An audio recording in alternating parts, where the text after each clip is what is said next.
Mgogoro mkubwa umeibuka baada ya mmiliki wa eneo la Kaoshi daraja bovu wa Mzushi kulitaka eneo hilo, jambo ambalo limeweza kuzua taharuki kubwa kwa vijana ambao walikuwa wakitegemea maisha yao katika Kaoshi hiyo. ASAM Online TV imefika katika eneo la tukio hilo na kuzungumza na sheha wa shehia ya Chumbuni ndugu Hassan Juma pamoja na vijana wa eneo hilo, na haya ndo majibu yao kuhusu mzozo huo. Maombi yangu kwa serikali, tuliotoshwa kinazini pale kwa shida kubwa na tabu kubwa, tukaletwa hapa tukaona tushapumzika, lakini bado ametukuta yale yale, hatujapumzika bado. Na hapa tumekuja kuvunjiwa vitu vyetu vina hasara karibu ya milioni 20 tumevunjiwa visima na kila kitu. Na huyu mtu alikuja kutuvunjia, kiukweli alikokwenda anakujua yeye mwenyewe alikokwenda kufanya haya, mpaka kuja leo hafla bila taarifa yoyote tukavunjiwa na vitu vyetu na kila kitu chetu. Na sisi ni wanyonge, tumetoka mbali na tumekuja hapa tumejimarisha kwa mara nyingine. Pia wamekuja wengine wana nguvu, wana uwezo, wamekuja kutuvunjia tena. Wameturejesha nyuma, ili harakati zetu zote zimekwama, na sisi tuna watoto na tuna familia. Kwa vile tunaiomba serikali itusaidie juu ya hili. Ni kama hawa watu wako juu ya haki kweli, basi wafuatiliwe na waweze kuonekana hiyo haki yao iko wapi ya kutuondosha sisi. Na sisi tumepewa barua hii na serikali kwamba wakitaka kutuondosha hapa watupe eneo jingine. Unaweza ukaipiga, watupe eneo jingine. Lakini hawakufanya hivyo. Kutupa eneo jingine, wamekuja kutuvunjia vitu vyetu vina hasara karibu ya milioni 20 wametuvunjia, lakini hawakutupa eneo jingine. Kwa vile sisi tunataka amri ya serikali ilipotupa hii barua kutuambia kwamba kitokea watu kutuvunjia hapa, aidha serikali kutaka eneo lake waweze kutupa eneo jingine. Hili eneo tunalijua tangu tupo wadogo, tangu linakaa maji mpaka sasa hivi halikai maji. Lilipokuwa linakaa maji hakuna alojitokeza akasema eneo lake. Sasa hivi halikai maji, kila mmoja eneo lake, na wanataka kutuvunjia. Kwa maana hiyo sisi tunataka serikali iingilie kati. Hatutaki kuvunjiwa na hizi hali zetu, tunategemea maji hapa. Pana visima, tunategemea maji, palikuwa hapashi uhalifu. Sasa hivi uhalifu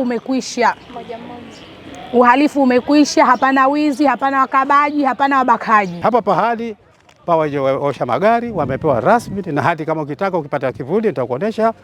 Hapa pa mzee Saidi huyo hapo pale alipovunjiwa ni Mheshimiwa Msaraka, wakaenda kwenye kesi hapo. Moja palikuwa pana kauli ya Mheshimiwa Shedi kwamba pahali pabakie kama pale hivyo, akakataa. Alipokuja akajenga Mheshimiwa Msaraka akaja hapo akajenga pamoja. Na barua ya kwanza hawa kakana ni kumekucha. Kwa bahati mimi nikawauliza, mimi kwa barua nimekuta, nikawauliza hapo imekwenda, kwa sababu kuleta barua hapa mimi kazi yangu, mimi kwangu nimeandikwa tu niwepo. Sijui tena, lakini walikuja wakaona na pakatokea zako kuliko hili. Juzi wakaniletea barua kwamba tunakuja kuvunja. Nimewajia mimi hao bwana, je, hapa pahali panakuja kuvunjwa. Leo pia nimekuja asubuhi hapa, panakuja kuvunjwa kwa amri ya Mahakama Kuu. Kwa hiyo msikatae, fateni amri. Kama kuna mtu ana malalamiko yoyote, ende mahakamani akalalamike matatizo yake. Na kusikitisha zaidi kwamba hawa wamevunjiwa saa 10 pale walikuwa kiosha magari, wakaletwa hapa kwa muda. Lakini sasa hivi huyo aliowapa hayupo, wanakuja hapa bwana kwamba mipango mpaka sasa hivi wananyanyaswa kama hiyo. Hatukuishia hapo, bali ASAM Online TV ilifanya jitihada za kumtafuta mmiliki wa eneo hilo ndugu Saidi Abdrahman Haji, na hapa anathibitisha hali halisi ya kudai eneo lake kwa lengo la kuanza ujenzi rasmi. Ile kwa kweli ni maelezo marefu sana. Katika maelezo hayo, ile ninayo pale eneo tokea 2013 na naenda nalo upimaji, wameshughulika mpaka kufika kiwango kile tulichofika pale, na wale walikuja hamia katika kipindi hichi cha Mheshimiwa Mwinyi alipokuja kutawala, kipindi cha Mheshimiwa labda kama miaka 6. Basi tukaenda na hukumu, kesi ikaenda mpaka ikaonekana kwamba kwa uwezo wa ile kesi ilivyoelekea ni vyema tuifanye katika mazingira ya mahakama iweze kumalizika. Wakaimaliza mahakama kwa mujibu wa makubaliano na mkuu wa wilaya.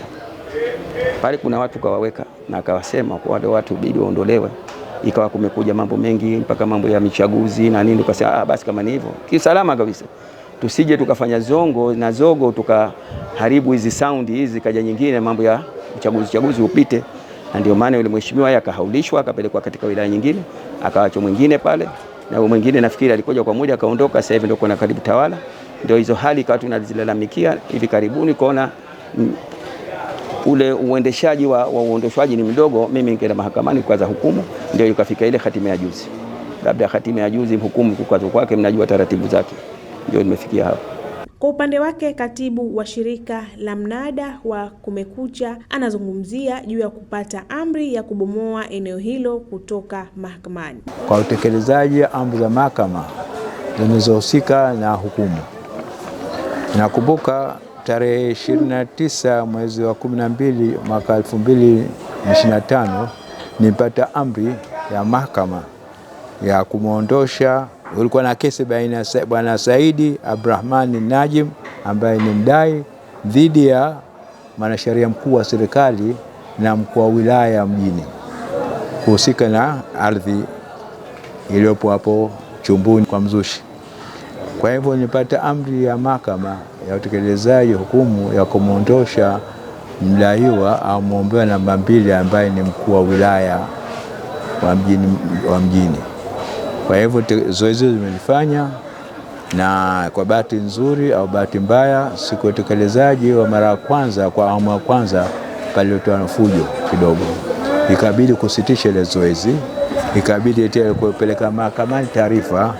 Mahakama baada ya kupeleka taarifa ya kusitishwa kwa zoezi lile ikatoa amri tena nyingine mahakama. Tarehe 23 mwezi wa Februari 2026 ikatoa amri nyingine ya agizo ya utekelezaji wa kumuondosha muombewa namba 2 ambaye mkuu wa wilaya. Kwa hivyo tutekeleza zoezi hilo kwa kuvunja kibanda, mnara wa maji na sehemu ya kupumzia ya mazungumzo yake kimaskani. Kwa hivyo zoezi limefanywa hivyo. Alikuwepo waliohudhuria ni askari polisi, alikuwepo na sheha na mwenye kumiliki eneo hilo. Kwa hivyo tumaliza zoezi hizo na sharipoti mahakamani. Na hizi ni ripoti za ASAM Online TV. Jina langu ni Hawa Jafar Khamis.